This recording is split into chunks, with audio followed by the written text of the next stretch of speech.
Pour limiter ou diminuer la pollution de l'air, enfin la faire disparaître même grâce à la baguette magique, d'abord je dissiperai complètement les polluants.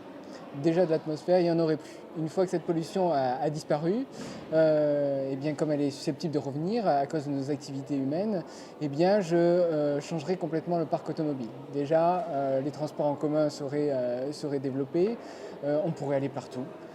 Sans polluer, et puis les voitures seraient mises un petit peu au garage. Si tout fonctionne bien, si ces transports en commun sont développés, je pense qu'on pourra les laisser longtemps au garage. Ensuite, je ferai des villes plus resserrées, une périurbanisation moins développée, et donc avec une population qui serait donc dans des grands centres urbains et où on pourrait échanger, on pourrait habiter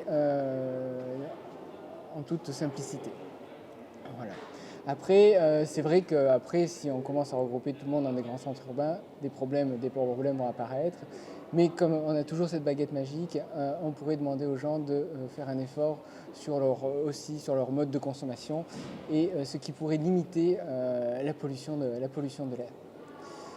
Après, quand on est dans une ville comme Marseille, on peut penser aussi au port.